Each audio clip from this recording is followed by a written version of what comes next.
Between the two of them. The inside of coats. Parker gets too heavily involved. And that's Whitehead and Coates.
Welcome, one and all, to a very special event. It is the first event of the 2023 VRRC calendar, and it is the first ever special event that we've hosted here.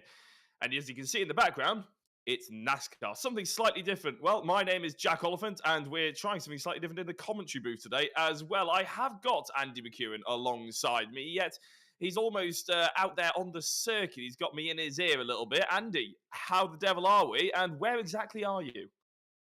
Well, I'm in a slightly less comfortable position than I normally would be found on a Wednesday evening, but what's becoming my natural home at the moment, I'm in my sim rig and I'm behind the wheel of one of these fabulous stock cars barreling around the high banks of Daytona because Rich Hayden tonight, perhaps against his better judgment, has decided to let me loose and get stuck into some racing for the next few weeks. I'm very excited.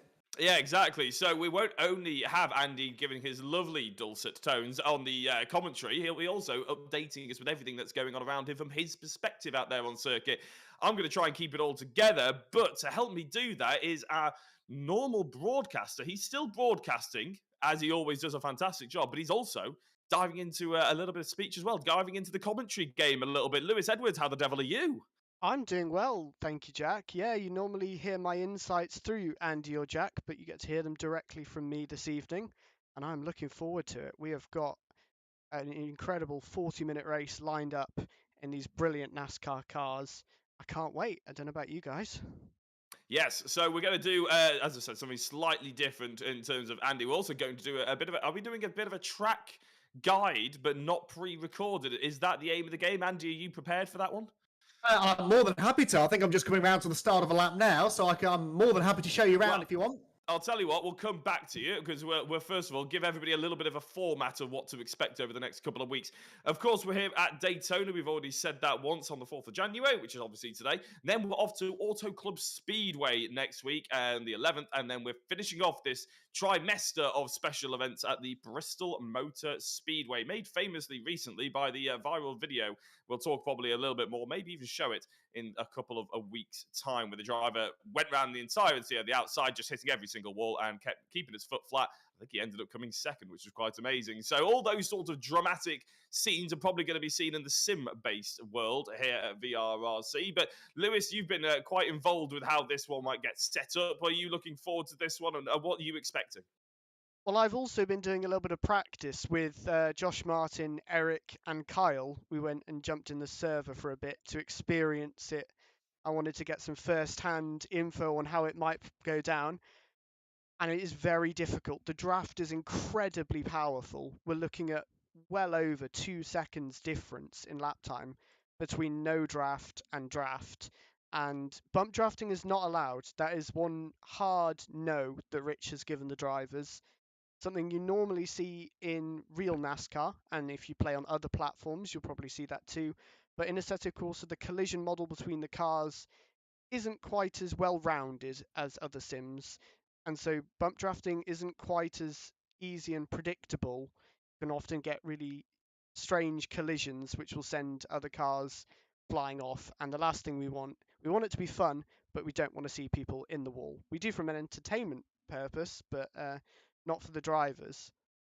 No, and at the end of the day, the drivers are the ones that keep coming back and providing us with all those sorts of entertainment, isn't it? Right, I can just see that qualifying has just about got underway. So what I'd say, Lewis, is maybe we can have a scoot on over to have a look at Andy McEwan's onboard, potentially.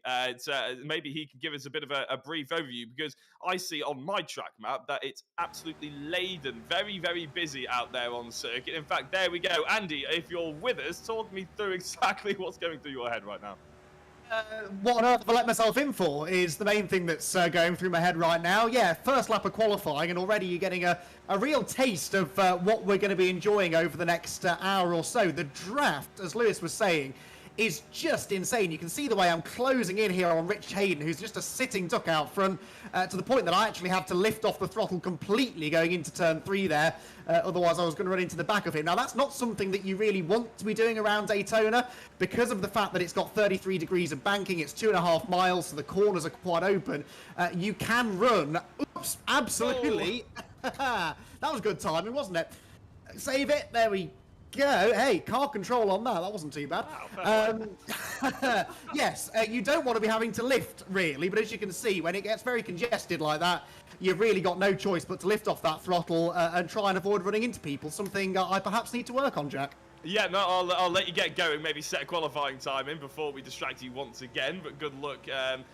Good luck there, Andy. It does look utterly terrifying. It does look utterly terrifying, doesn't it, Lewis? And, well, you've already spoken a bit before we went on air that you've sort of upgraded the smoke effects on the stream as well. And we can see from the perspective of Andy there that a couple of drivers ahead, as soon as someone spins out, you get all that smoke. You can't see the apex or any of the corner. There could be a massive crash. You'd have no idea. Yeah, you're exactly right, Jack. It's a bit like that scene in the start of Cars, the movie, where all of the cars crash and Lightning McQueen cannot see a thing, and then he just jumps over all of the cars and makes it through okay. I don't think we've implemented that jumping feature into the sim, but damn. Yeah, damn. Rich, work harder next time on the modding of the cars. We'll have jumps by round 2, don't worry. Absolutely, yeah. It needs to be a Wacky Races style button on everybody's seats, I reckon. Instead of hybrid that we'll put in the cars, we'll put a little bit of a jumping boost, shall we say. We've got quite a few drivers that a lot of people would recognise if they're a usual VRRC viewer, and I'm glad to see that we've got plenty of people in the YouTube chat as well. Jens Verhoeven already noting how close it is in qualifying. A lot of Julie Bradshaw and Adrian Felvers coming in as well, saying it's a little bit different and they're looking forward to it. And obviously, good luck to Kyle Felvis, and I'm guessing the rest of the HFT teammates as well. If we're talking about drivers, the closeness of qualifying, well, I think there was only about 0.003 of a second from first and second. I think it was Josh Martin and Eric Axelson between them in practice. Obviously, practice means nothing when you get into the actual qualifying and the race. But Lewis, those two drivers have actually started working together, haven't they? They have, yes. And one thing I would like to note quickly is this must be scripted, but Rich Hayden is currently fastest. Yeah, I was going to ignore that fact. I wasn't going to give Rich any other sort of praise that he needs. His head will already be getting too big. And I can say that because I guarantee you, because he's driving, he won't be watching this broadcast live, and I'll have ran away by the time he figures that out. So it's a good job, to be fair. And Joel Lask right up behind him now, but it's a lot of that slipstream that Andy was talking about. And I have to say, I'm enjoying the liveries as well. Adrian Felvis. Oh, that's what you want to see. Is that Carl Felvis hitting someone, or Joel Lask getting hit by someone? Nothing to do with Carl Felvis. Joel and Rich, I think it is, in the 50 and the 08 cars. Yeah, getting back to your point about Eric and Josh Martin, Josh was telling me the other night that they originally started sharing bits of information in the MX5 Championship, where it was mainly Eric sharing little tips with Josh, and then in the touring cars, that kind of working together strengthened more. Ooh, we can see the smoke effects a bit more there. Thank you, Rich, for demonstrating that one. But yeah, that is blind, isn't it? All of a sudden, he sat on the apex. Tell you what, it's really good. Is that a mod that you can add to Assetto Corsa? Is that something you found in the settings? Yeah, it's in the custom shaders patch. In the extra effects settings, there is a new smoke generation formula or something, and I spent a long time messing around with the settings, and I think it looks really good for realism's sake. I don't think many of the drivers will be running it when driving, as it's quite an expensive performance feature, and it'll certainly blind you if somebody has a wreck in front of you. But for our purposes, I think it looks brilliant.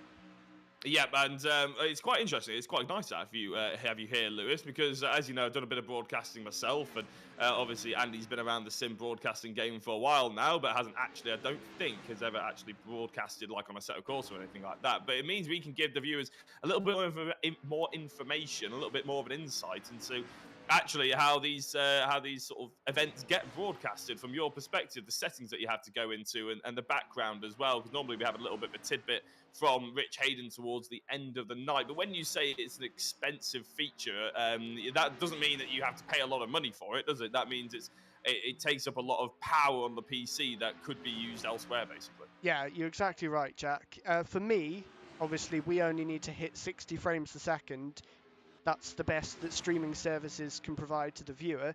So I can use as many expensive performance-wise features to make the stream look nice and keep it just above 60 frames.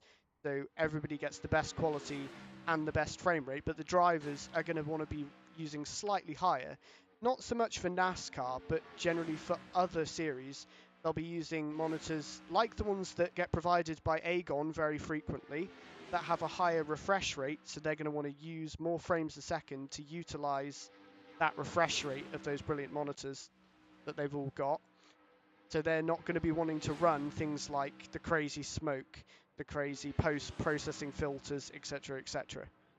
Yeah, so if you're out there wondering why your child or significant other was banging on at you for Christmas that they wanted a 120 hertz monitor, 165 hertz monitor, or anything like that, when you found a £20 Dell monitor that was used in an office 20 years ago on Facebook Marketplace, and apparently that's not good enough, well, that'll be wise, because you want it as smooth as humanly possible for these sort of, for racing especially.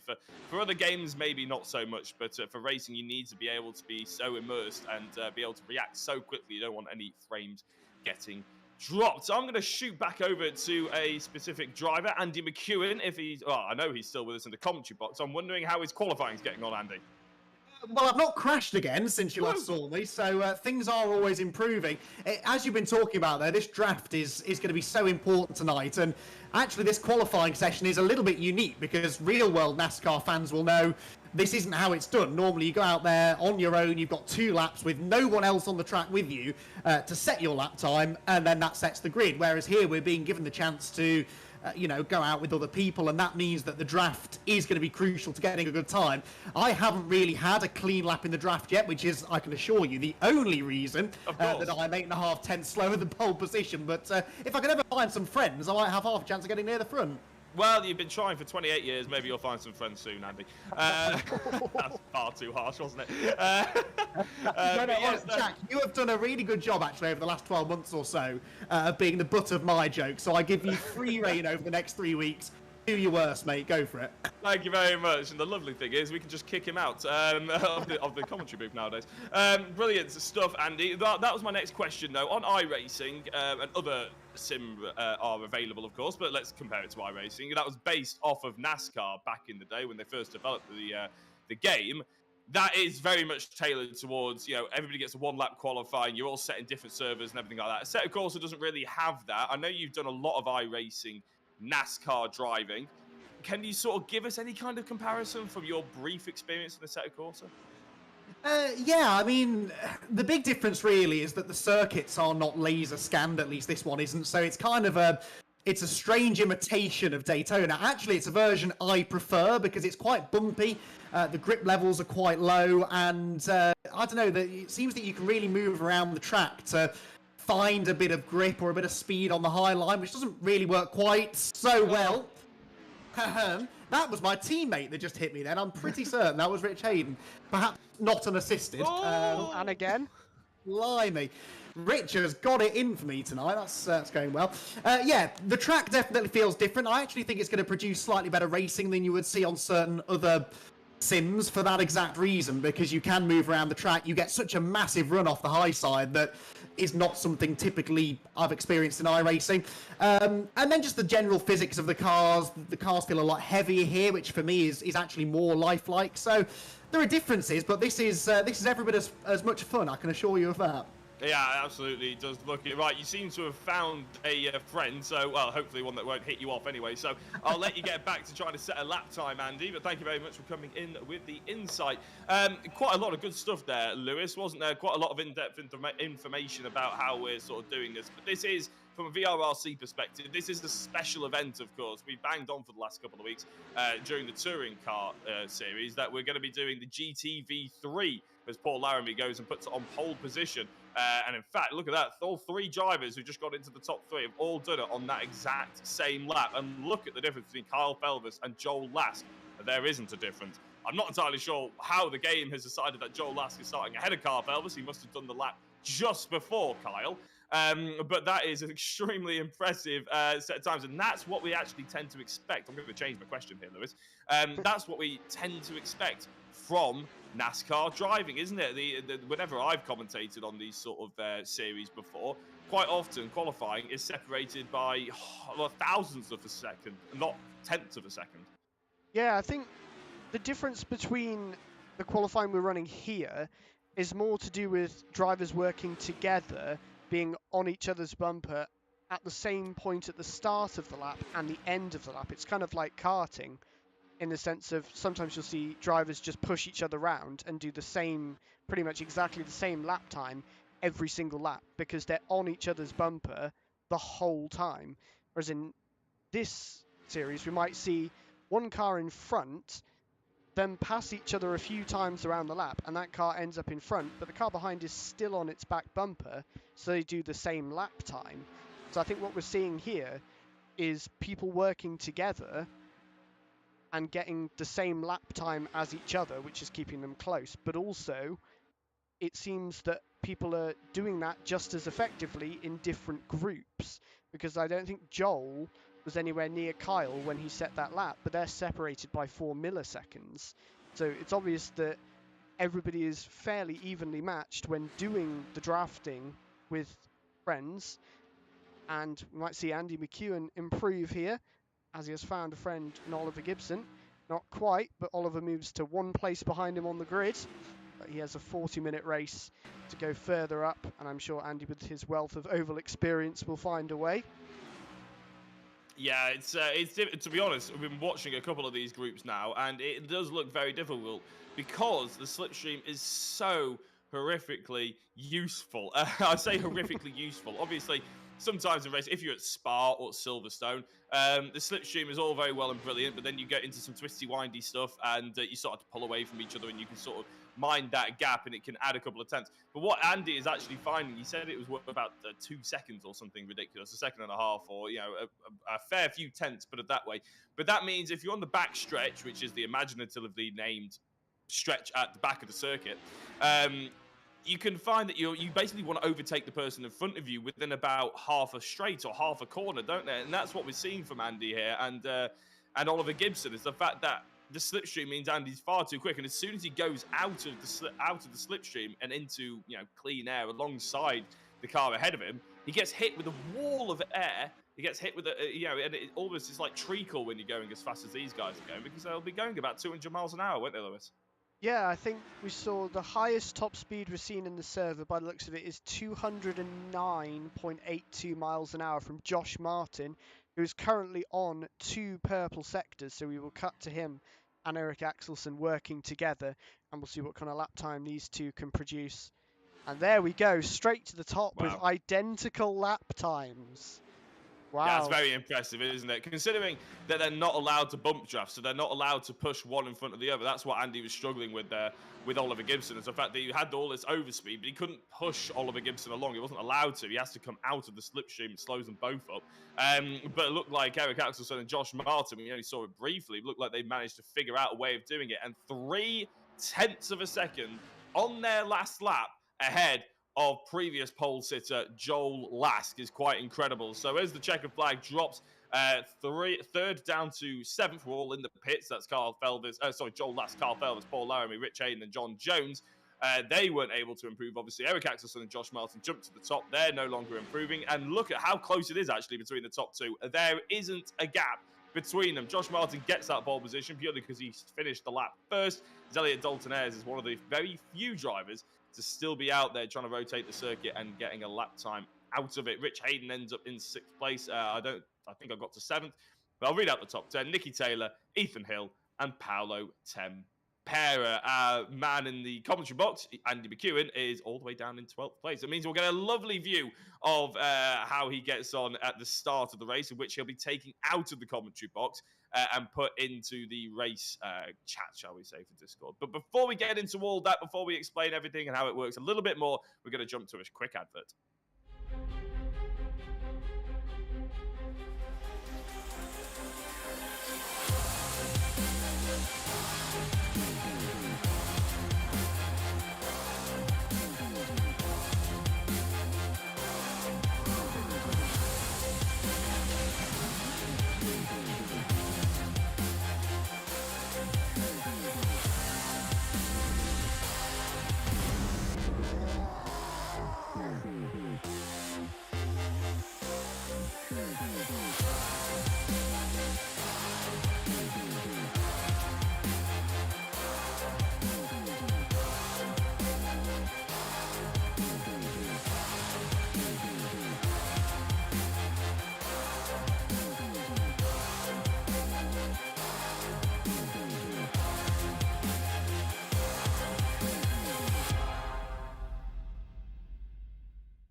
Howdy, y'all. I probably won't say that again, to be honest. That was awful.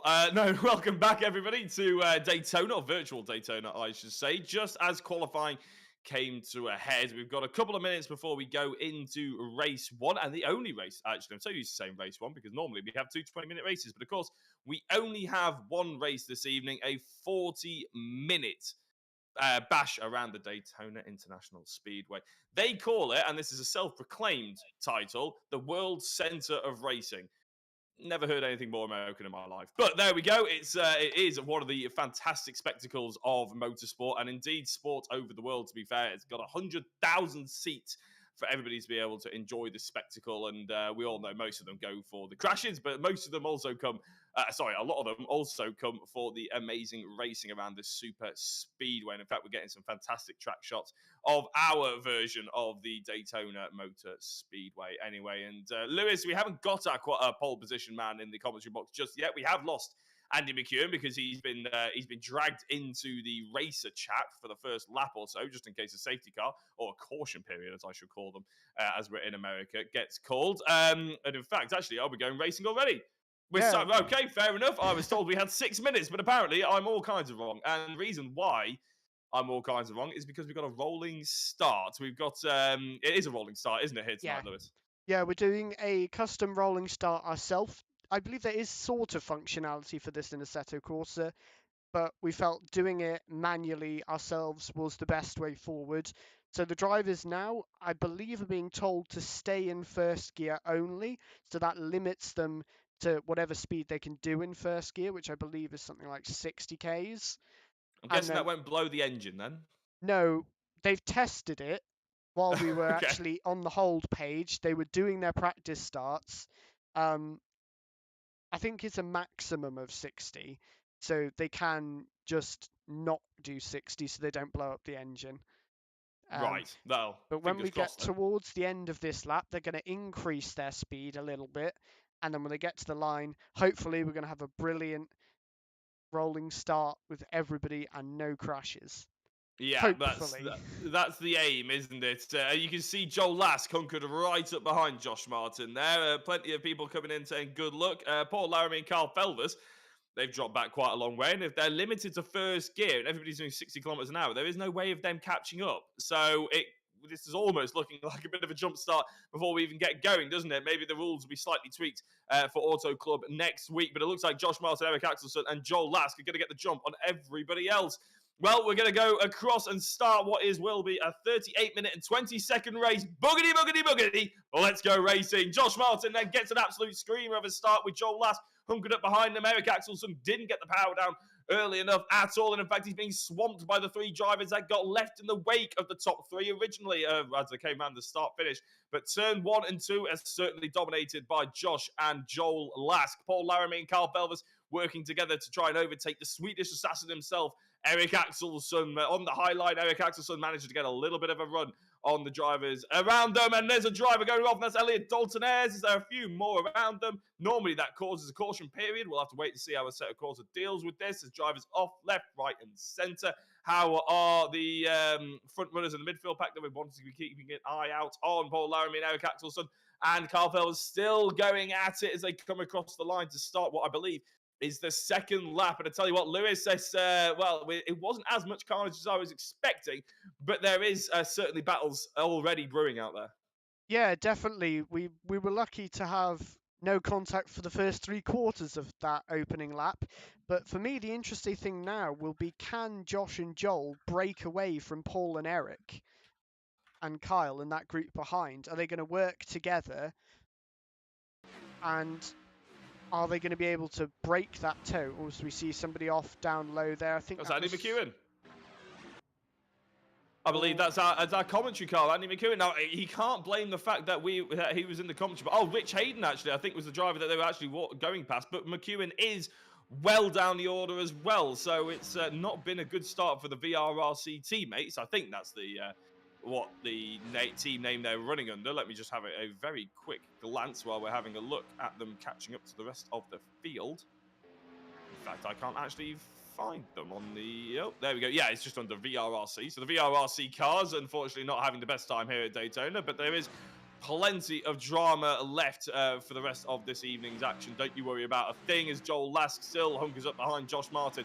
Now, I get the impression that although they're not necessarily teammates, but they probably are working together here, Lewis, aren't they? Now, we've also been informed by Andy McEwan, just as we were going into the race there before he got dragged out of the commentary box, that bump drafting is slightly allowed. They've sort of relaxed some of the rules, and that means that we're able to have a little bit more flexibility on able to sort of racing one another and maybe also working together to try and catch people up and drop people. Yeah, they've relaxed the rules in the sense of you're allowed to bump draft, but if you hit somebody off, you will be disqualified. So it's a do it at your own risk type thing. But it's interesting, Josh and Joel are now pulling away, as I think they've been pushing each other around, whereas the group behind seem to have been overtaking each other a lot more frequently rather than pushing each other around. So it seems that doing that little bit of bump drafting has helped out as they're slowly pulling away. They pulled back a 10th from the last lap, as Josh and Joel have decided to start going side by side a bit. I wonder if they'll notice that they're now losing time doing that and readjust, or if they'll keep going, and will the pack behind follow suit?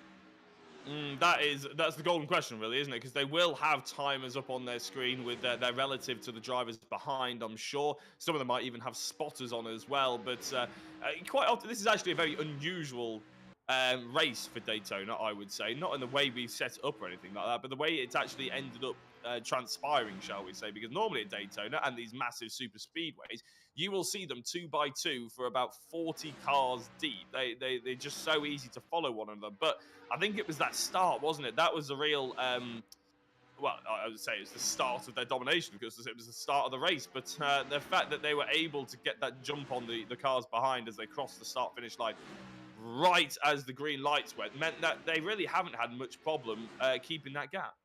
Yeah, I think the start was a little bit spread out between the certain groups had already formed a little bit, but by the time we'd got to the start-finish line, we haven't covered this group, but this is a bit more Daytona style, where we've got, what's that, 7 cars, nose to tail, almost pushing each other around. This is more what we expected to see down the grid, but I think the start spread them out. That was almost what we were expecting to see from NASCAR in general, as well as I think that was Nicky Taylor potentially ended up getting stage exit right and into the wall. Now, this is the fight that was originally just between 3 drivers, Eric Axelson, Carl Felvers, Paul Laramie, but the fact that they have started battling each other, and as Lewis was saying, didn't work together to catch up to the front 2, they've actually invited Ethan Hill, John Jones, Nicky Taylor, Oliver Gibson, and Paolo Tempera to all have a little bit of a go at the 3rd place as well. And as you can see, there's quite a few drivers getting a little bit physical. Now, this won't be, if you see any massive errors, anybody sort of accidentally firing someone into a wall, I can guarantee you it isn't on purpose. I'm 99.5% certain that it won't be on purpose. It won't be anything malicious here at the special events. There's not that many prizes up for grabs. This is literally just a bit of fun, something different that we can get on in the VRRC community. It will be because driving in a circle is not as easy as it sounds. It is really very difficult, especially when you're going 200 miles per hour. You're not entirely comfortable with the car because a lot of drivers have just jumped into this quite last minute. We haven't done loads of practice, although the server has been up for an entire week. And as I said, just trying to find ways of overtaking. It's very different to driving one of these cars than it is a GT3 or a touring car. And that means the overtaking even is almost a completely different sport, isn't it, Lewis? Yeah, I think the thing that people are struggling with is potentially lack of experience racing other cars in ovals. Even when I was talking to Josh, who is currently leading the race, when we were practicing for a bit of fun, he was saying it's his first experience of actual oval racing.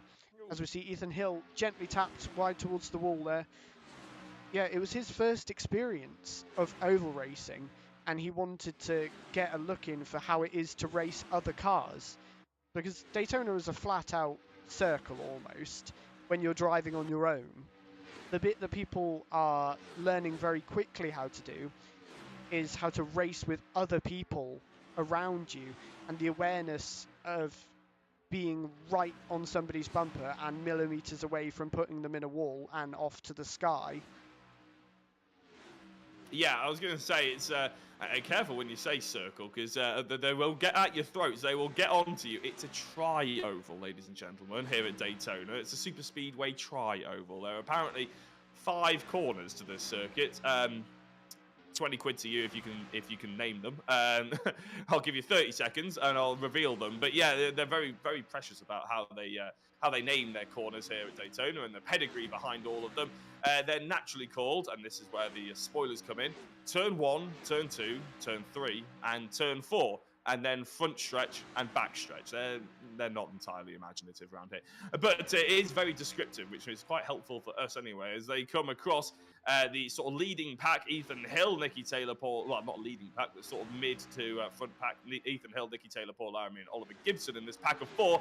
And I tell you what, I was going to jump to Andy McEwan as he's back in the commentary box, but I think there's going to be a little bit of drama here, and indeed, I think I'm right. Paul Laramie ends up tapping the wall on the right-hand side as he tries to get back into the peloton that is these 4, led by Ethan Hill. Led by Nicky Taylor. Is Ethan Hill's number 46 livery? Lewis, you probably know a little bit more than me. Is that a bit of a tribute, potentially, to Ken Block, who obviously sadly passed away a couple of days ago? I believe Ethan had chosen his livery before. I believe the 46 is more of a Valentino Rossi thing. That's what I thought. And I'm assuming the Monster Energy NASCAR livery has been popular by some driver. I forget which one. Those more familiar with the sport will know, but it is a common NASCAR livery that has been run. So I think it's a combination of that, and then Ethan's obviously put his HFT sponsor logos on the car as well to make up his livery. And he is now pushing his HFT teammate Nicky Taylor past Paul Laramie now. It's a good little battle here, isn't it, really? It's sort of showing us what we came to expect from NASCAR, and to be fair, for the majority of this race, it's been relatively clean. But I don't want to say that too loudly, because one driver who has experienced it not being so clean is alongside us in the commentary booth, and Andy McEwan. We didn't see what happened to you, but talk us through... we'll keep showing the battle for 5th place, I think. But Andy, talk us through a little bit of what's going on with your race so far. So I've got the Racing Driver Book of Excuses open. It's next to me on my little table. And unfortunately, I can't find anything that really covers up the colossal mistake that I made, which was jumping the start. So before we'd even started the green flag lap, I had a drive-through penalty. So even in the one lap that I did, getting up to speed, I nearly got taken out by Rich Hayden on the backstretch. And then, quite frankly, I'm quite happy I had to bail for the pit lane, because I feel like where I'm at right now is the safest place to be.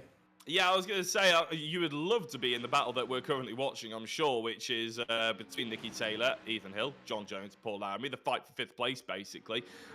We were talking a little bit about what they're experiencing right now. Oh, my days, we'll get back to it in a second, because there is a massive pile-up, and Andy, you might actually end up overtaking them in a couple of minutes' time, because it's been that big. But I don't know how, Lewis, they all managed to keep going in the right direction in the end. I don't know how. Every single one of them hit the wall, then. Yeah, I think in practice as well, the physics of rebounding off the wall were quite forgiving or very unforgiving. And this time the drivers have got lucky, and it's just rebounded them back onto the racing line, and they've managed to gather it up nicely. But in the other cases, it will bounce you up and into the catch fencing and then up into the sky. Oh, wow. So they do have a push button, technically.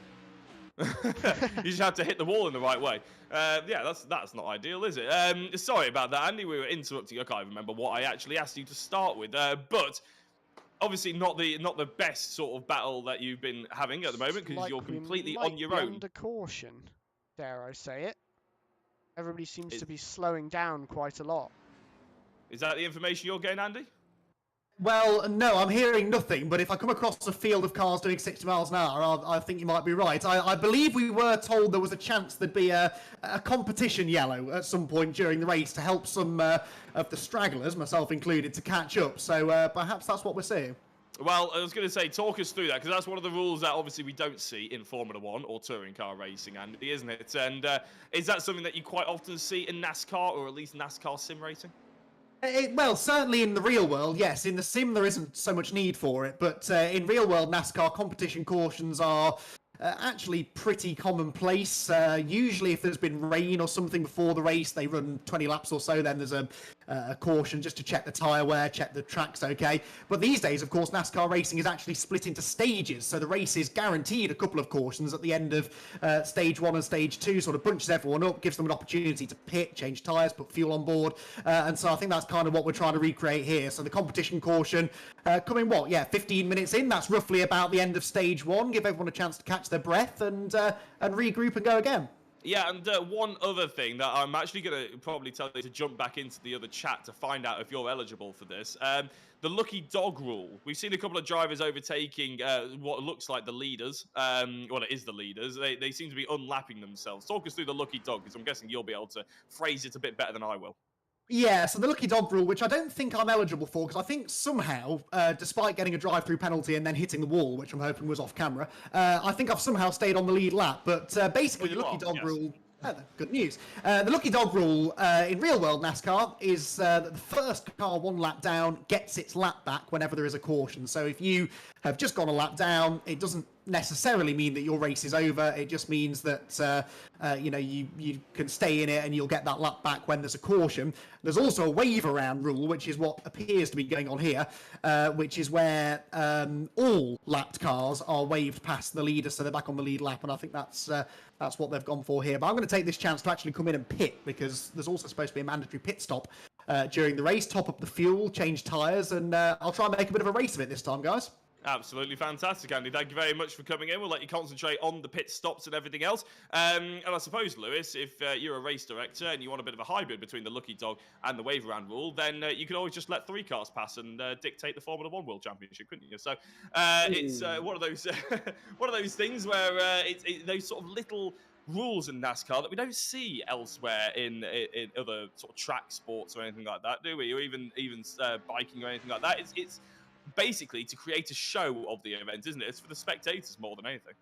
Yeah, definitely. I think actually it was only 2 cars not on the lead lap. So Andy was actually not a lap down, so he didn't need to get waved round, but the others were Stuart Vickers and Rich Hayden.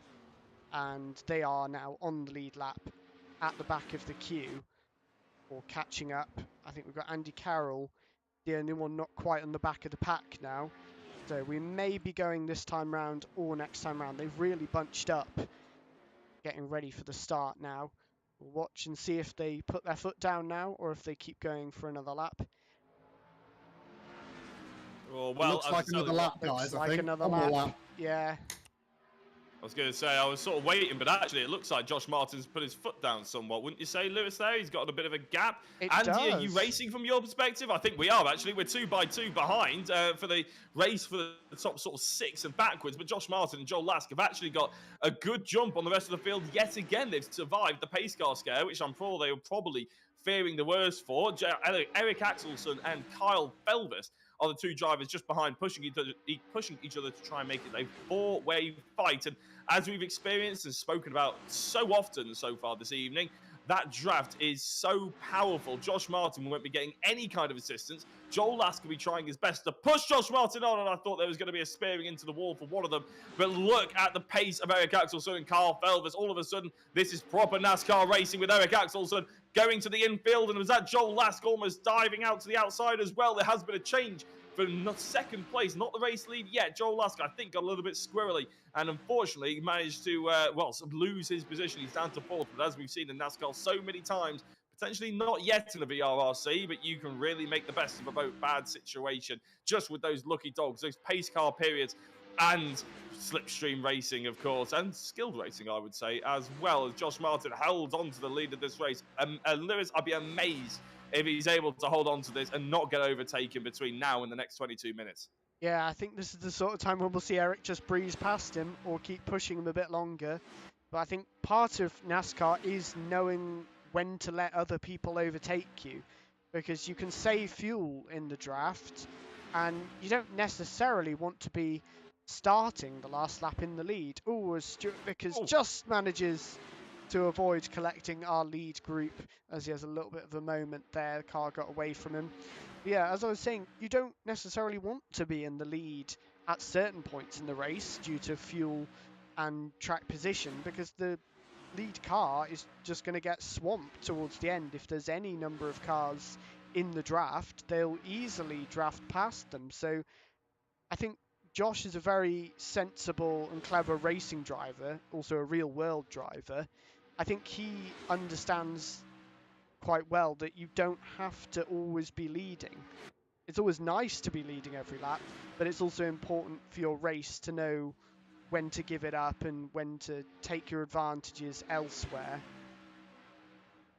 Yeah, I was going to say, he probably doesn't really want to be leading, mainly for the fact that apparently if he wins this race, Dave is going to make him get a mullet, apparently, in the YouTube chat, which is obviously something that, well, maybe Josh Martin's on board with it. Maybe he's looking for an excuse to change his haircut. Who's that on the bottom of the apron there? Was it Nathan Blank? He appears to be going very, very slowly, so I don't know if that's hardware or fuel related. Well, he was actually the one, I think you called Stuart Vickers before, but actually I think it was Nathan Blank who ended up spearing off and down onto the grass a little bit earlier. So maybe he's got damage to the car or something. Andy, when you hit the wall or other ailments that you've experienced so far in the NASCAR, what's the damage been like on the car? It's actually not too bad. I think I'm about to find out again because Rich Hayden's trying to put me in the wall as I come off turn 2. He's a loving boss, isn't he? We're not working particularly well together here as teammates, are we? I have noticed this. Yeah, the wall, actually, you can sort of get away with it to an extent. The biggest worry if you hit the wall is that it scrubs off so much speed that if you've got a car right behind you, as I am behind Rich right now, they're going to rear end you and the speed difference is going to be massive. So, yeah, staying away from the concrete wall would be my advice for sure. Yeah, generally speaking, it's not actually doing as much damage to the cars as you might think. Yeah, staying away from the boss's car as well might be another good idea, Andy. We'll let you get back concentrating because it does look extremely difficult. And Lewis, you can hear in Andy's voice, obviously we're used to hearing him so calm, collected and very smooth on the microphone. You feel like the strain of being a driver and having to do two things at once. It isn't just turning left in a circle, is it? Yeah, the turning left in the circle part is the easy part. It's turning left in a circle when you've got cars. Potentially you're 3 wide as Paolo is in the wall there. That was Rich, not Andy. We can't give Andy stick for that one. Not guilty. Not yet. Shoot to the front order now as well, because there's another battle that looks increasingly dangerous, shall we say. The fight for, I believe this is 5th position with John Jones, actually. Ethan Hill, Reese Bell, Nicky Taylor and Oliver Gibson. And it sounded like I was surprised there for John Jones. No offence to John, not used to him running in the top 5 when it comes to race 1 of the evening, which I'm sure he won't exactly be insulted by. And race 2, he's quite often there giving it a good go, but it seems NASCAR maybe is a little bit more comfortable for him because he is really in the thick of it. And this is what we love to see, isn't it? That's why we brought on these sort of special events, Lewis, is to give people who, you know, a different taste of something else. I mean, we have people who are extremely quick at front-wheel drive. We have people who are extremely quick in GT cars, extremely quick in single-seaters, but not many of them are being tested in something like a NASCAR. Yeah, and I think the main thing with NASCAR is it's purely about the racing. It's not about who can drive it around the track the quickest here when it's a completely flat-out circuit. So it gives those who maybe in a GT3 car wouldn't have the outright pace, but do have some good racecraft, it gives them a great chance to fight at the front when racecraft is the main the main difference between different drivers and their performance level. I think John Jones, with his real world experience, now that the pace deficit compared to him and say Nicky Taylor, who's in a group with, that pace deficit is normally huge, but in NASCAR it's nothing. And they're both real world drivers and they're both very good racecraft wise, so that's why they've now been able to get further up the grid than they maybe usually would in other series. Yeah, no, you're right, and but it's completely different. It's like a different sport, like I was saying before. Andy, from your perspective, obviously you've raced in Sim MX-5s and GT championships and touring car championships and everything like that, haven't you, before now? But quite often when you go side by side with someone, it's probably going to last about half a lap if you're lucky. But in NASCAR, you're about 6 inches from each other for sometimes an entire race. How mentally draining is that? Well, that's the thing. NASCAR might not be the most physically demanding sport in the world, although I'm working up a sweat, I can tell you. But it is psychologically draining. You just cannot relax your brain for a split second, because if you do, that tiny lack of concentration, and I'm in the wall. That was Rich again. I am convinced that was Rich again. Well, I mean, it's put it this way. I think it's you and Rich were involved. Yes, and we won't. Normally, I love to give my opinion. I'm not going to do that this time because I didn't see it properly, to be honest. I'll tell you what, my next invoice to Rich Hayden's going to have a couple of extra zeros on the end of it, that's for sure. Hey, I'm sure he'll probably just say, be grateful I let you race. We'll swap round next time, Andy. I'll go in there, and then you'll really see some... well, I was going to say something horrific then, but some bad driving, shall we say. That'll be very interesting. The top 4... separated by about 1/10 and a half here. Lewis, Josh Martin, Joel Lasker, Eric Axelson, and Kyle Felvers running in the Lightning McQueen livery, which I'm a big fan of in 4th place. You've already mentioned the Cars Championship. Sorry, the Cars Championship, the Cars movie earlier on. So therefore, I'm supporting Kyle because it is actually my favourite movie that Pixar have ever made is Cars. It's probably no surprise to anyone. Josh Martin's still in the lead, though, isn't he, at this point? And he's managed to hold off the advances of Joel Lasker and Eric Axelson. Yeah, they've been swapping places here and there, but it seems like Josh is quite comfortable leading at the moment. So maybe that fuel deficit between 1st and 2nd place and how much you have to use compared to when you're following is maybe not as bad as I first predicted.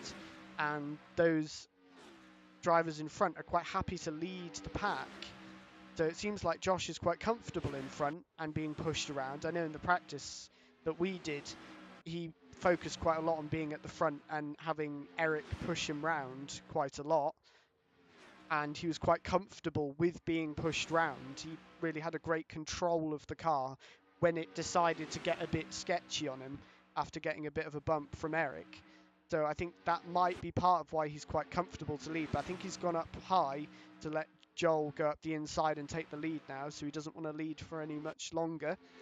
He's going to slot in behind and give Joel a bit of a push for a while. As we see someone off in the background, I think that's Ethan Hill. Ooh, that was close there. One of the cars going past him now. As we see him rejoin. We're side by side, nearly 3 wide going into the 2nd corner, and they make it stick. And we've just received some insider information from Rich that there's going to be a safety car in about 20 seconds time, so they're going to start slowing down now. I'm not sure if this is a competition caution. I think it might be, as the only car that's stopped on track is Nathan Blank, who's been there for a fair few laps now. After, I believe, running out of fuel, it didn't sound like his engine was on, or he blew the engine. It's one of the two. So it looks like we're going to have a competition caution, which this will now help our lead pack, as they can also now pit under caution. But interestingly, Paul Laramie, who did pit under the 1st caution, is going to be ahead of them. So there are going to be some drivers, I'm not sure exactly who else pitted under that 1st caution. Hopefully the live timing will tell us. But I don't think that group of Kyle, Eric, Josh and Joel will be leading the race. As we'll see. No. Joel. Well, I can guarantee you they won't be, because I know one driver who came into the pits, and that was our co-commentator Andy McEwan. Andy, is that correct? Did you come into the pits under that previous caution? I did indeed. I have sustained a small bit of damage from my latest encounter with our Lord and Master Rich Hayden, but do you know what? I'm going to chance it. The car felt reasonably quick still, so yeah, I'm going to stay out and try and get some track position. My big problem really has been that I just can't get out of, being stuck at the back of the pack. So yeah, stay out here, try and get some track position, and try and stay away from Rich. Well, at the moment, he's way back in 17th place and 6 laps down. So I think in the group that you're in, I can tell you, I'll be a spotter for 30 seconds, shall I? Okay, you've got Elliot Dalton-Ayres, Paolo Tempera, Paul Laramie, and Andy Carroll up ahead of you. They've all been fighting for those sort of 5th to 10th position places. And then you've got who have been the drivers who have been leading the pack for the majority, well, for all of this race, actually. You got Kyle Felvis, Eric Axelson, Josh Martin, and Joel Lask are the 4 cars directly behind you. And now, given the fact that they've been leading this race, that could be because they just had the best track position, could be because they were extremely quick. What happens, what's your theory right now, Andy, is if they start to go past you, you sort of thinking, right, hook onto the back of them specifically, or are you just trying to get around and almost get to the front yourself as quickly as possible?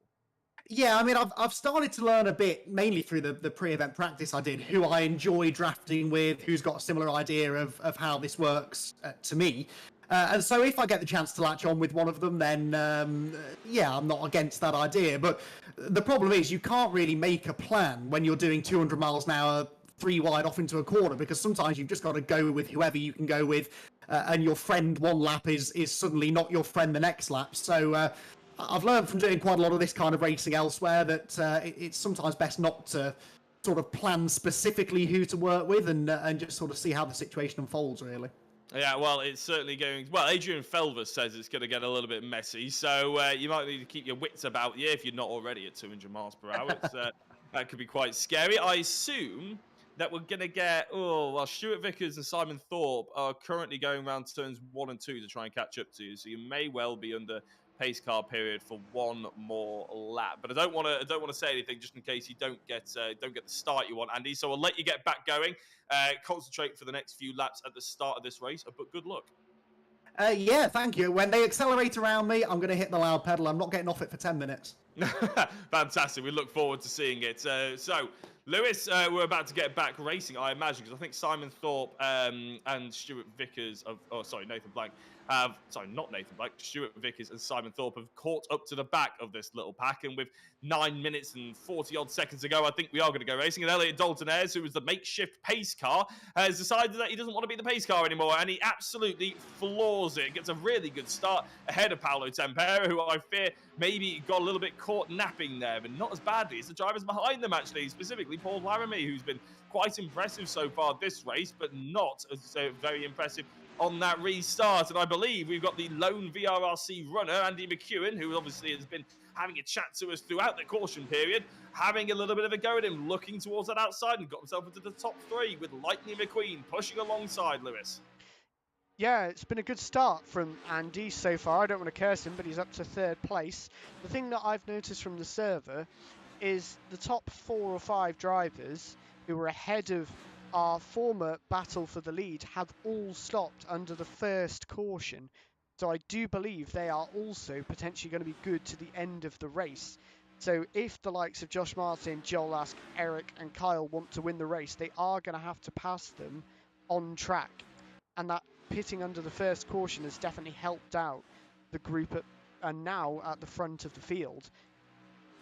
I did want to question it back at the first pace car period, to be honest. The reason why they wouldn't go into the pits to get it out of the way, because there is one mandatory pit stop. I think they have to make it for fuel purposes, but it's in the rules anyway that they have to do it. And look at the background there as Eric Axelson is spinning off is that Reese Bell as well, the number 46. So Eric Axelson, after doing so well for the majority of this race, ends up hitting both walls down on the apron. And, well, he's well and truly out of the race winning order anyway, unless we get another big pace car period. But with everybody bouncing off the wall and back onto the circuit with very little damage, it doesn't really seem that we're going to get that many without it being sort of forced upon us, shall we say. Carl Felvis is in there, but look at the drivers that have caught up to the back of them. We saw the big gaggle of cars that Eric Axelson had that contact with. Well, they've all caught up to the battle for 3rd place, which is currently being led by Andy McEwan. But Carl Felvis wants to get rid of all of these drivers and go almost 4 wide. My goodness me, Lewis, that's never going to work, is it? As Andy Carroll spears off onto the left-hand side. Nicky Taylor in amongst it as well. He's just behind Paul Laramie, who's on the higher side, and it looks like able to hold on to the position, but that doesn't seem to be where you want to be, because everybody seems to be quite keen on firing you into a wall in NASCAR, doesn't it? As Paul Laramie almost does exactly that. Nicky Taylor now behind his HFT teammate Kyle Felvis for 5th and 6th position. Joel Lask and Josh Martin up ahead of him. Of course, Josh Martin has been leading this for the majority of the race. Andy McEwan is now at the back of this little gaggle, but we've seen how quickly that can go from the back to the front in no time at all. Elliot Daltonez, Paolo Tempera, I think, are about to get a bit of pressure put on them by Josh Martin, who's found himself onto the inside, basically onto the apron. He's that far over to the yellow line, isn't he? As in the background, Joel Lass almost jutting out and hitting into the other 3 drivers. All of a sudden, this is getting very tasty and a little bit too much contact there for Paul Laramie with, I believe, Andy McEwan. Not entirely sure how that went down. He's still in the commentary box, so maybe we'll bring him in a couple of minutes to get his perspective. But right now, he's got far too much to think about as Josh Martin gets into the lead of this race, Lewis. Yeah, I think Paul Laramie may have come down a bit too low on Andy there. We'll have to ask him. But from my very initial quick impression, it looked like Paul came down a little bit and Andy was still there. So actually, I don't think it was Andy's fault, but we'll have to get Andy's perspective on it. Well, I can pretty much guarantee from Andy's perspective it won't be his fault, because it's never the racing driver's fault. It's as you said, they've got a big book of it. It's never my fault either whenever I had a crash. It was always the elements or something else going on in the background. But yeah, it looked like a bit of an incident there. It was a bit of a shame for Paul Laramie. Yeah, it's a shame for any driver when they drop out of the race, unfortunately. Right, we're into the last 6 minutes. Before we sort of get into the crux of this last couple of minutes, we're going to have a very quick chat to Rich Hayden, who has been racing in today's event. No, we're not, because we're going to see a massive pile-up, and Elliot Daltonez almost on his roof into the wall. He goes, and he's actually somehow, again, still going. But Josh Martin, Carl Felvis, Nicky Taylor, Joel Lask, Paolo Tempera, and Elliot Daltonez is your new look for the top 6. Josh has seemed to have got a little bit of a gap now between himself and Carl Felvis and Nicky Taylor, the 2 HFT boys, probably starting to work together with a little bit of updrafting on Josh Martin. I'm just going to bring in now Rich Hayden, as I promised to do before. All of a sudden, there's a little bit of a lull. Rich, very quickly, your race hasn't exactly gone to plan. You know what? I think it was them all ganging up on me for all of the penalties I've handed out in touring car. Oh, is that it? Is that the excuse you're going with? Nobody likes me. Nobody likes me and I don't care. Oh, well. I got caught up in a few incidents, yeah.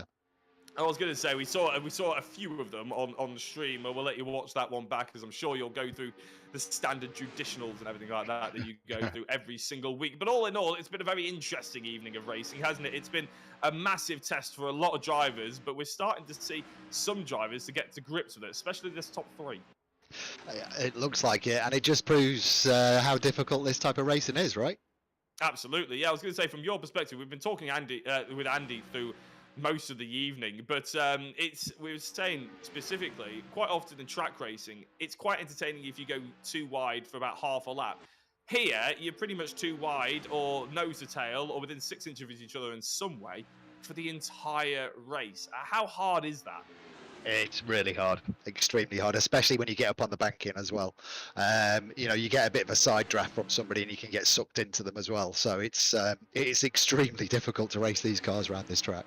Because it's not smooth, is it? Here, the cars move all over the place.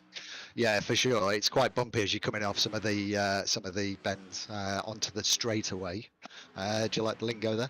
Yes, I do. So yeah, but it's been interesting. It's been fun. Unfortunately, my car was wrecked, I was probably about 6 laps time by the time I got it repaired. So I just decided to jump out. Well, your teammate, though, and obviously our co-commentator, is on our screens at the moment, though. He's chasing down Elliot Daltonez, so there still could be a good result from a VRRC team perspective. So. Well, hopefully, you never know. But what's the feedback? Has there been any initial feedback from the racers out there? I'm not sure if they can talk on the race chat or anything like that between you or anybody else, but has it been sort of quite fun? Do you feel like it's been an enjoyable atmosphere?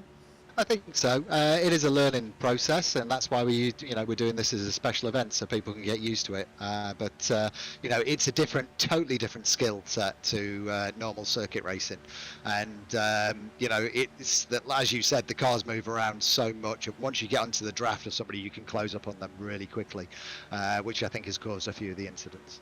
I was going to say, we're actually watching the onboard of Andy right now, and he's really boxed in with Elliot Daltonez and Joel Lask, and you can actually see how much they move around. And really, as I said, you're only separated by about 6 inches. These cars will move 6 inches just by getting into certain pockets of air, won't they? So, how long do you reckon it's going to take before we actually sort of, get to grips with this ultimately? Are you going to encourage a bit more practice, maybe, for race? Yeah. Well, I guess the one thing is practicing on your own is totally different. When you've got a track to yourself, it's fairly easy. But as you said, when people are going 2, 3, and I've seen 4 cars wide into some of these bends, it's a totally different kettle of fish. And you've allowed, just quickly before we get onto the last couple of laps, you've allowed bump drafting to an extent, haven't you now? You sort of relaxed the rule a little bit. Well, actually, otherwise we're basically dobbing Andy McEwan in because he keeps bumping Elliot Dalton-Ayres along. But there is a specific rule for VRRC with it, isn't there? Yeah, there is. Yeah, we relaxed the rules slightly, and mainly because it's so difficult not to bump draft. But the rule we put in place is if you disadvantage another driver by bumping them, then we'll look at that as the penalty. But as long as there's no disadvantage to the car in front, we allow it. Right, fantastic stuff. Thank you very much, Rich. I'm sure we'll be having a chat to you after the race, but we are into the last minute, and therefore the last lap, I imagine, as well. Oh, actually, we might get one more lap. This might be the penultimate, because the lap is only 45 seconds long. So, Lewis, it's been an education, and it's been an experience here at VRRC this evening, hasn't it? I tell you what, I think it's been an enjoyable one. I've thoroughly enjoyed my time catching up with NASCAR. Whenever I've been put on a NASCAR gig, I always think, oh, God, here we go, 10 weeks of driving around in circles. But it is very entertaining when you see people learning, and you can almost see who are the better learners out there as well, how quickly they get to grips with these sort of experiences. Yeah, definitely, for sure. You can tell that certain drivers have got some experience. Like, you can see Andy knows when to bump Elliot, when to stick in behind, when to try and pull out into the other lane. You can see that kind of awareness he's got from experience. And you can see certain drivers, if you pay close attention, some of them have picked that up during this race. We see a little bit of desync there. Ooh, lots of desync there. And he's been put off under the yellow line a bit there, but he rejoins and he's still in the draft. Yeah, he is indeed. But I can tell you that we're on the last lap of the race, and Carl Felvis is still in the lead. There he is, in fact. I'll say he's still in the lead. I think he only inherited this about a lap ago. That's Josh Martin just behind, trying to get a nice run on him into the line. But Carl Felvis, I think, is going to take the inaugural win here at the VRRC Nascar Special Event. And he does. And it's an HFT 1-2, actually, with Nicky Taylor jumping onto that podium, as well as Andy McEwan gets turned by Reese Bell across the line. I'm sure he won't mind that one too much at the end of the race. In fact, no, I think that was Reese Bell, actually. I'm not entirely sure who ended up turning who there. They all look relatively similar. Until we get used to these liveries, it's going to be a bit confusing. But Josh Martin, who led the majority of the race, has been saved from getting a mullet, but at least he is on the podium. Well, that's if NASCAR actually did podiums. But Carl Felvis takes the win. Elliot Dalton-Ayres ended up in 4th. Joel Lask ended up in 5th, with Andy McEwan in 6th place. Andy, it was a bit more of a clean 5 minutes that you had, but talk us through it. Yeah, that was the best stint of the race by far. It was I sort of hooked up there with Elliot, and we were coming to the front. We were actually gaining on the lead group by about half a second a lap, but Joel Lass kept sort of pulling out to get alongside us, and that side draft was slowing us down. So, if we'd have worked together there, we might have actually had half a chance of catching the leaders. But it was good fun. It felt like proper NASCAR racing there at the end. There was a bit of sort of sensible bump drafting going on, working both lanes, and I was just starting to get into that. I was going to say we could have done with another 40 minutes, couldn't we? But we are, of course, at the Autodrome. Autodrome? It is the Autodrome, isn't it, next week? Auto Club Speedway, I believe. Auto Club. I was going to say, I said Autodrome. I was like, that doesn't sound right. Where's my notes? Auto Club Speedway, yes. What kind of track, is that much different to Daytona? Obviously, you're probably most familiar with all of these circuits anyway. What's the sort of big key differences that we're expecting to see next week? Yeah, so what I like about the circuit choices for this NASCAR series is that all 3 tracks are very, very different. So you've got the super speedway here at Daytona, where it's all about drafting and that super close pack racing that you get. Then you've got Auto Club next week, which is a 2-mile circuit, not 2.5 miles like Daytona. It's got about half the amount of banking as well, so you've really got to lift and coast through the corners. You might even have to use the brakes a bit once the tyres start to wear. And that opens up the groove, so you can run right up against the wall, right down by the white line, and anywhere in between to try and find your fastest way through the corner. So next week will be a lot more strategic. The field will get more spread out, and that's actually not a bad thing. I think we'll hopefully see fewer accidents. And yeah, the driver starts to make a bit more of a difference there. At Daytona, so much of your fate is out of your hands, but at Auto Club, you can really move around the track, find the lane that you're fastest in, and hopefully use that to move to the front. I was going to say, the Auto Club Speedway, is that a little bit closer to Bristol then? Because I know that is very different, isn't it? It's basically the other end of the spectrum to Daytona. Yeah, so Bristol, completely different again. That's a half-mile short track. So we're going to go from a 2.5-mile super speedway to a 2-mile speedway and then a half-mile short track. But Bristol has actually got the same amount of banking as Daytona. It's in excess of 30 degrees. So you can carry a lot of speed through the corners. They say it's the short track that thinks it's a super speedway. It races very, very fast, but very tough to pass. So I expect probably a little bit of fisticuffs there in that last week. Yes, I imagine everything that everybody's learnt tonight will probably be absolutely useless by the third week, won't it? But here we go. That's NASCAR for you. And that's what we kind of wanted from this series. Right, we've got interviews to do, not only with Andy McEwan, obviously, who we just had a chat to, but our top 3 finishers. We'll start with third place, Josh Martin. Josh, congratulations on third. That was a hard-fought sort of third place, but you were leading for a lot of it. Does it feel like you sort of wanted that top step? I think I pretty much led every single lap, apart from the one that counted. A weird one, because it's like I don't really know. Obviously, that was my first ever oval race. So I had a good first, I guess, sector of the race with Joel. We were working really well together. Then we had the first safety car, and then we kind of managed to get back away, or caution. Then we managed to get back away after that. But then we brought Eric and Kyle with us. Then we were having a really good kind of 4-way battle the whole way through. We were side by side quite a few times, but I kind of maintained first place the whole way through. And then myself and Eric, we had a predetermined lap we were pitting on, which was lap 31. So on lap 31, I ran wide on one of the bank corners to let Joel past. So Joel come by, I then slipstreamed in for the rest of the half lap, over into the pits. He carried on.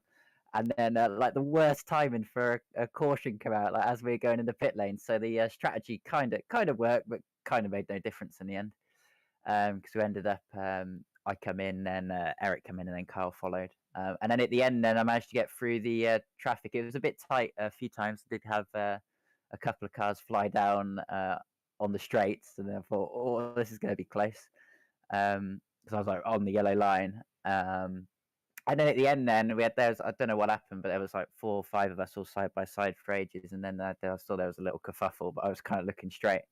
So I don't know what happened behind. And then I saw obviously Kyle was there because I've been with him most of the race. I knew what his car looked like, and I looked at the leaderboard and saw it was Nicky then pushing him to catch me up. And I'm like, I don't have a clue what I'm going to do against 2 cars working together. I tried to let them by as soon as they caught me up, because I wanted to be in third or second on the last lap.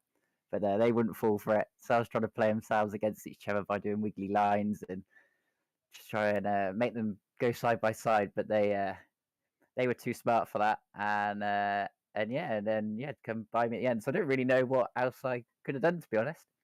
Well, I was going to say, it sounds like you've enjoyed yourself, though. Is that the main takeaway that you've come from this NASCAR event? Yeah, I really wasn't sure what a 45-minute oval race was going to feel like. I wasn't sure if it was going to feel like hours or 5 minutes, but no, it went really quickly. I know the first stint, it was almost like, God, this is feeling like it's going to take forever. But once we kind of got to the second half, it flew by. Well, that's good news, I suppose. I hope you're looking forward to next week, and obviously, the next 2 weeks, I should say, actually. Josh, congratulations on the third place. Cheers. Thank you very much. Right, and we have second. And I tell you what, just for the sake of it, because I've got a co-commentator with me this week, I'm going to give it over to Lewis Edwards to have a chat to our second place man, Nicky Taylor. Lewis, why don't you take it away? Yeah, Nicky, second place. For a lot of that race, you were in the second group of cars, but towards the end, you slowly managed to make your way up to that lead battle Was there anything that changed kind of in that halfway point in the race, which you then knew would help bring you towards that front battle, and then obviously you worked with Kyle to get the 1-2? To be fair, I think it was just people tripping over themselves because I was like sitting nice and happy in like 10th or 8th or wherever the hell I was, and then people started tripping over each other. Ethan, bless himself, needs to learn how to NASCAR a bit because there was a few questionable incidents, but we won't go over them too much. But yeah, no, I was just pretty much with Ethan for the whole race, and then opportunities presented themselves, which I took because I think driving around Thruxton in real life, yes, it's not a whole oval, but you get an idea for somehow how to bump draft. So I kind of got a somewhat idea on what to do. But yeah, me and Kyle just chose at the end to push together and try and catch up to Josh, which we eventually ended up doing. And then Kyle come up with a plan, and this was all his plan to stay behind him. Because if it would have been me, I genuinely would have tried and overtaken him because I didn't know what the hell to do.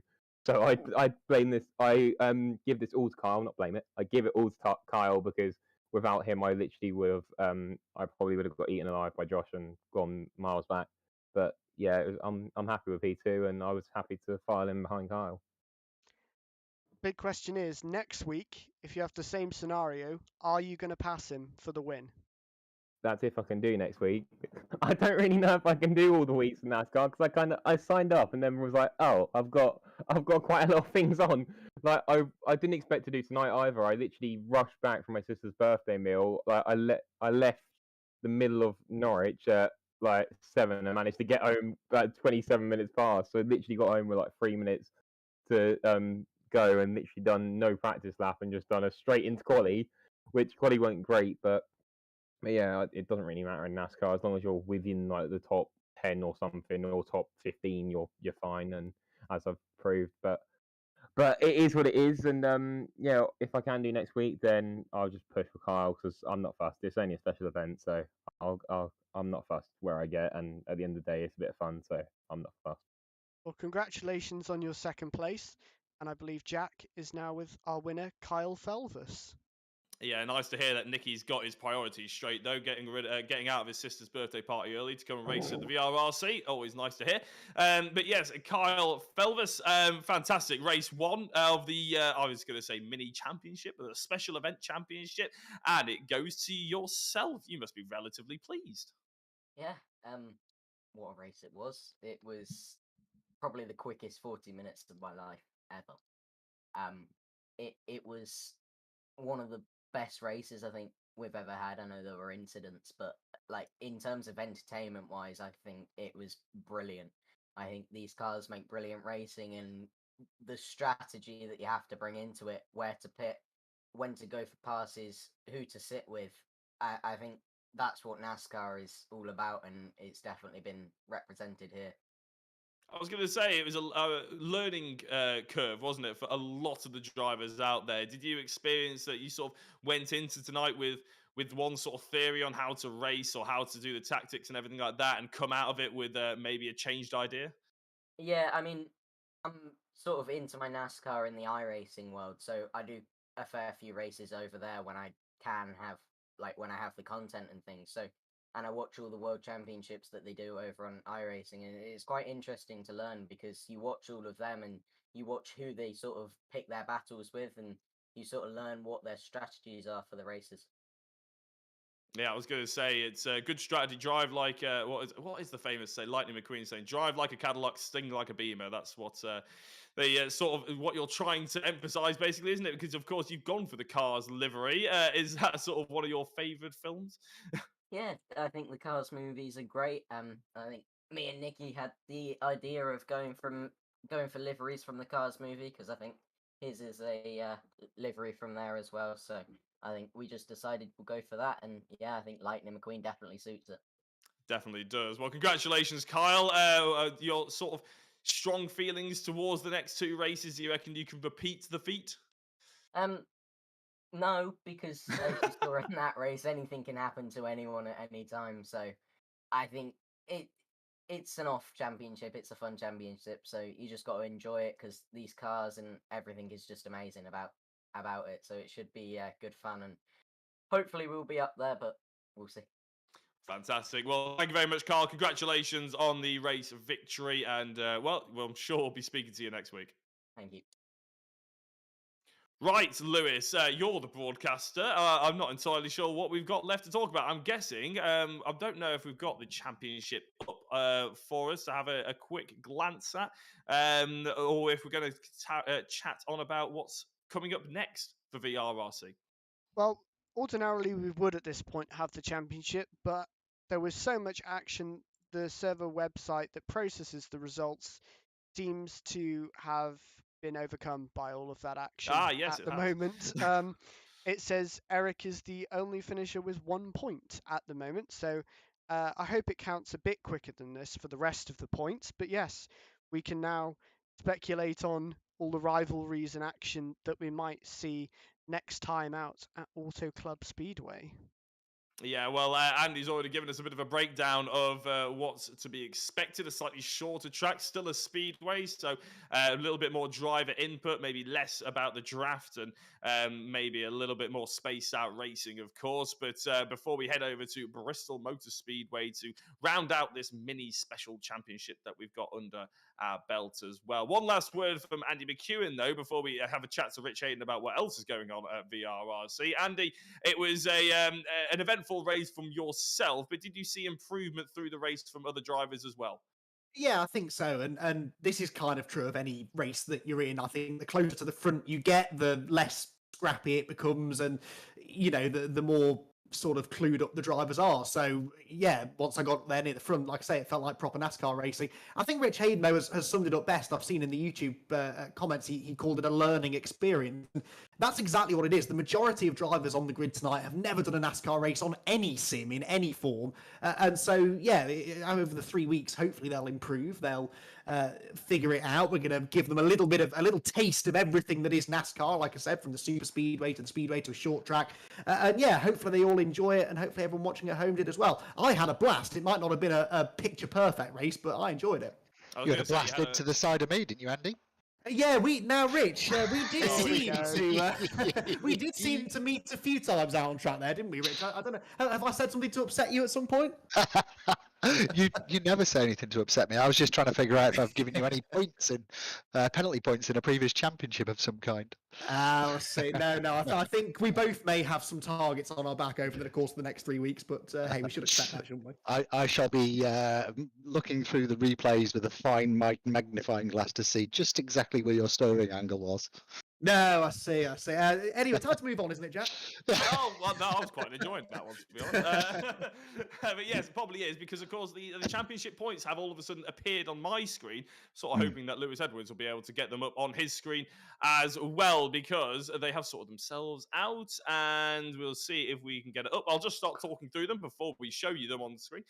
Carl Felvis is taking the championship lead, not unsurprisingly, with 25 points. Nicky Taylor in second place, Josh Martin in third, Elliot Dalton Ayres in fourth, Joel Lask in fifth, Andy McEwan in sixth place, seventh place, Reese Bells, eighth place, John Jones, Oliver Gibson, ninth, and in the top 10 is Paul Laramie. Rich Hayden all the way down in 17th place there. Oh dear. I'm here to organise, not to compete. Right, he says, wanting desperately to win the race next week. Yeah, so a fantastic start to the championship. Of course, only one race means the championship points are pretty easy to figure out, but there they are on your screen anyway. Right, what have we got coming up next for VRRC? Apart from, obviously, next week in the Auto Club Speedway, we've got GTV3 Championship coming up soon, and there it is on your screens. A full international calendar ranging from the Bahrain International Circuit all the way to Silverstone on the 22nd of March, and pretty much every major circuit you could guess in between. A plethora of cars, all bopped to within an inch of their life for pretty much every single track as well, so they are all pretty much identical on times. I think the biggest margin we have is about a 10th and a half on one specific track or something ridiculous like that, and a lot of drivers have already started selecting their cars, their liveries, and signing up to the event. I believe, Rich, we've got 21 out of, well, I'm not sure how many we can have, but I think we've got 21 entries already. Yeah, we do. Yeah, we're doing really well with entries for the GTV3 Championship. Really looking forward to it. Everybody's in testing at the moment, so we've got a server live. So all the entrants are currently testing each car to make their final decision.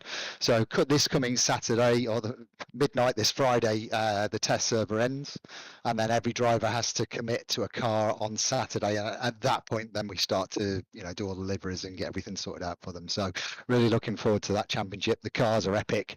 Everybody seems to be enjoying them as well. Fantastic. So a little bit quicker and a little bit different to the touring cars and MX-5s and everything we've been going on recently, and obviously the NASCARs that we have this week as well. But that starts on the 1st of February and, as I said, runs all the way to the 22nd of March. Right. It's about that time that we say goodbye. Thank you very much for tuning in, whether you've commented, shared, liked, or even just sat there silently judging Andy McEwan and his ability to commentate and drive all at the same time. It's been an absolute pleasure being your host for this evening, and thank you very much to Lewis Edwards jumping in, who did a fantastic job at his debut as a commentator and broadcaster. Andy has taken the mick out of him quite a lot, but he did a brilliant job driving and giving us all the insider information as well. And then Rich for jumping in at the end when he decided that retirement was the best course of action. Always delightful. It's been a pleasure. Thank you very much for watching, and we'll see you next week.